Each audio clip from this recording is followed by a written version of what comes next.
Welcome to another episode of Get Started Investing, a podcast where we answer all of your money and investing questions. If you've just joined us for the first time, a huge welcome to the community. Congrats on starting your investing journey. We have a great episode for you today. My name is Bryce, and as always, I'm joined by my equity buddy, Ren. How are you? I'm very good, Bryce. Very excited for this episode. Always excited, but particularly for this one because we're talking about a strategy that is one of the more powerful tools in an investor's arsenal, and little do most people know that they're all already doing it. Yes, and that is dollar cost averaging. Something we've spoken about on the show many a time before, but for all of those that have just joined the show or are looking for a refresher, today we're going to be doing an explainer on everything DCA and go away. We literally wrote the book on dollar cost averaging. Nice.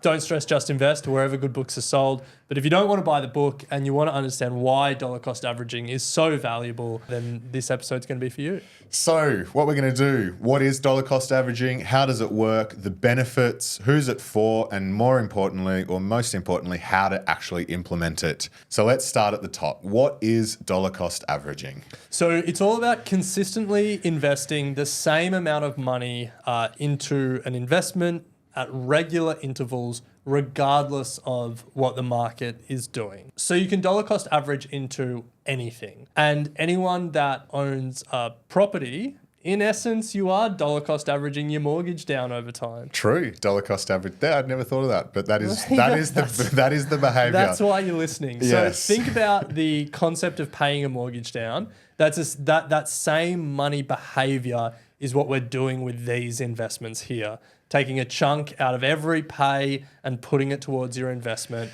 and over time building that big nest egg. Yeah, and what you're doing is spreading out that money and in that investment over a period of time without trying to time the market. That is one of the most beneficial and crucial parts of this strategy, is you are not deciding on investing when the market's high or investing when the market's low. Now, what that means is that as share prices move, you're buying different amounts at different times. Let's say you're putting $100 in every fortnight because you get paid every fortnight, and you take $100 and you invest it. At times when the market is up, you might be buying less. Let's say the share price is $20 and you're investing that 100, you're buying 5 shares. And that sometimes the share price will be down.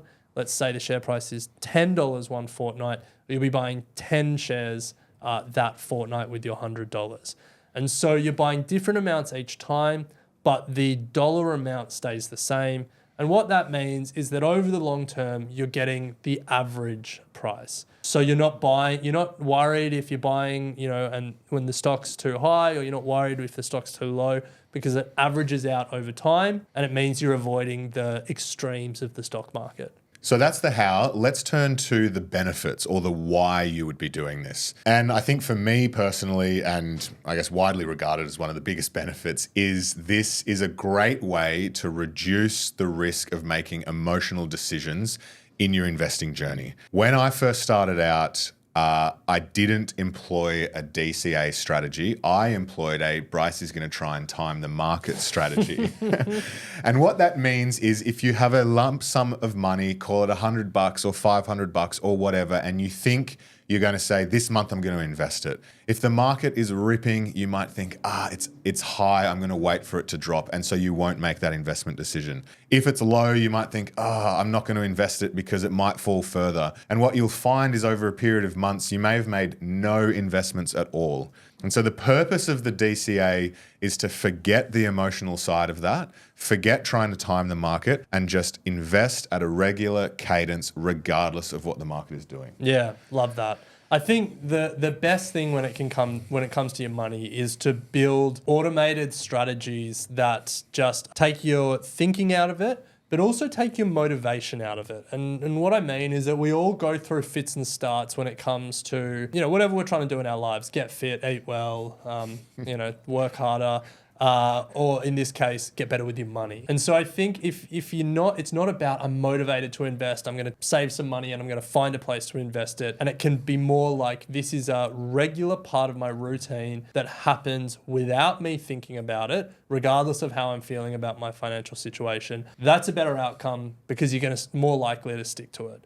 And so I think this DCA strategy, especially if you can automate it and align it with when you get paid, is a great way to just take all of the thinking out of the process.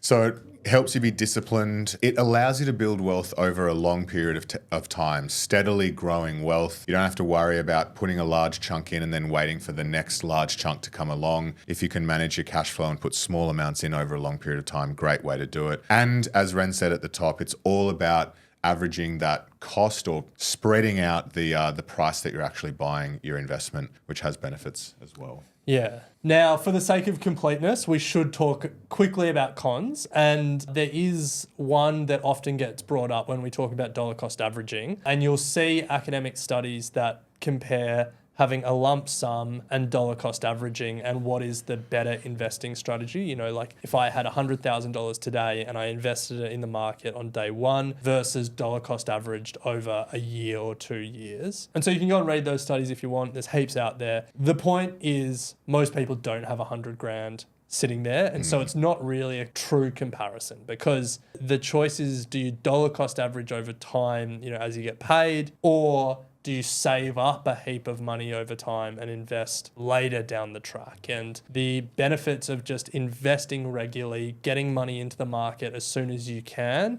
is so powerful. So I think you'll often see that comparison, lump sum v DCA. I don't think it's a real reflection of most people's reality, just having like a heap of cash sitting by their side. Different story if you get like an inheritance or you win the lotto or something like that. But if you get an inheritance or win the lotto, there's smart people to speak to that can give you professional and personal financial advice. Yes. Now, Ren, you did a bit of a teaser at the start. You said you are probably doing this and you don't even know it. What do you mean by that? We are all naturally dollar cost averaging into our superannuation if you're in Australia. If you're in the US, hopefully you've signed up for a 401k. You're dollar cost averaging into that. If your employer matches it, they're doing it as well. If you're in the UK, hopefully you have a lifetime ISA and your dollar cost averaging into that. The nature of retirement funds globally is that we're all dollar cost averaging a percentage of our pay into the stock market and into investments.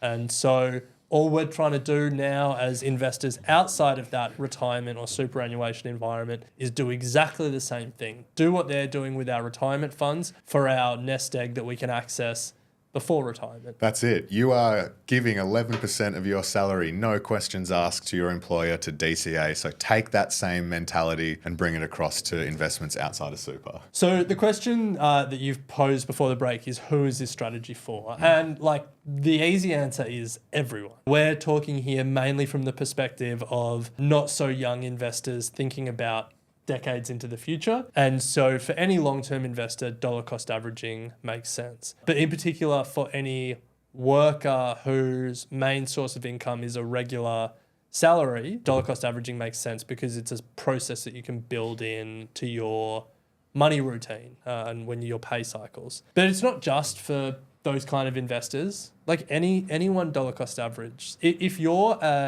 an aggressive individual stock investor trying to return 100% a year, chances are you're still dollar cost averaging because those investors still build a position over time. No one is just buying everything at once.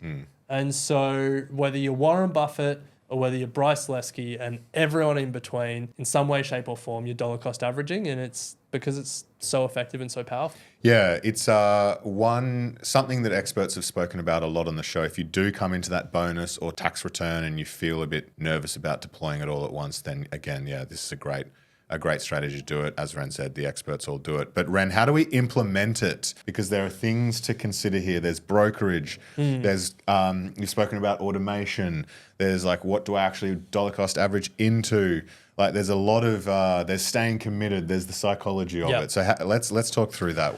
Where do we want to start? So I think when we spoke about cons before, one con that we didn't speak about is, and where some people fall afoul when they're trying to implement a dollar cost averaging strategy is that they're investing too small amounts of money either too frequently or across too many different things. And the reason that's a problem is because for most platforms, not all, which is good, but for most platforms, there's a brokerage cost. And these days in Australia, you might get brokerage at a couple of dollars, but if you're dollar cost averaging $50 every fortnight, that $2 is 4% of your investment. And so you want to avoid that. Our rule of thumb is you want your brokerage cost to be 1% or less of your investment amount. So either maybe invest in less things and just maybe invest in one all market ETF as a starting point, so you can keep that brokerage below 1%, or invest less frequently.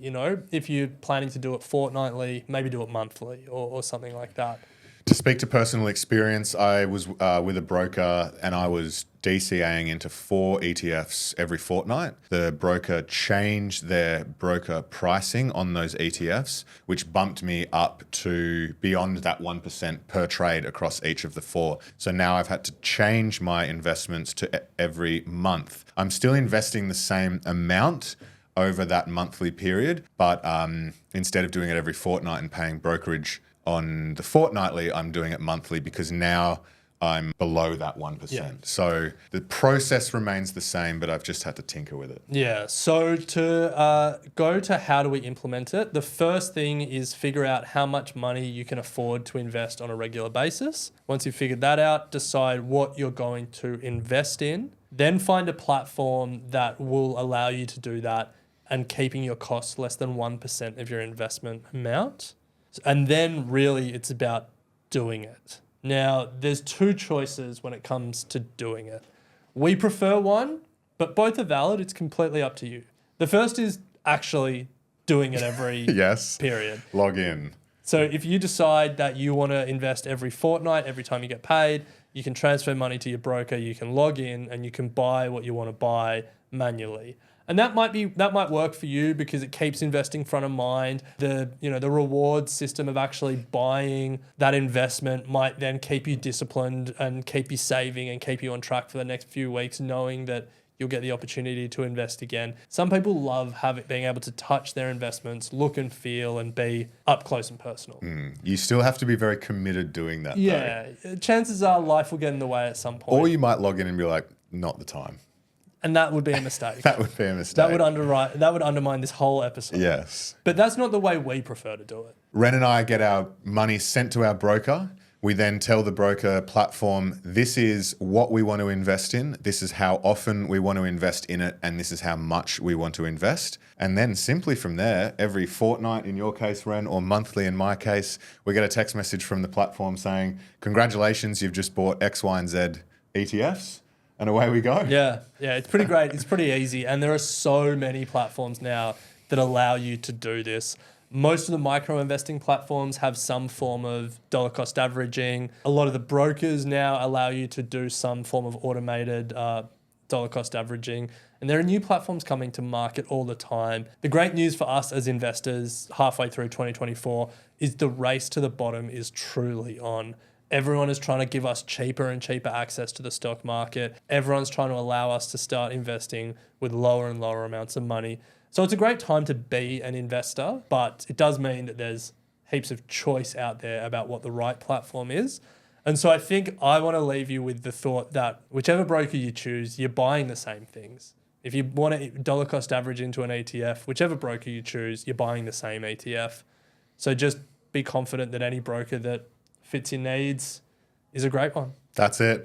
Well, we hope you've been able to take something out of today's episode. As we said at the top, this is a strategy that we use, universally applicable, and something that even the experts use themselves. So if you have a concept that you would like us to unpack that is part of your investing journey, hit us up at equitymates.com/contact. But otherwise, Ren, we will pick it up next episode. Sounds good.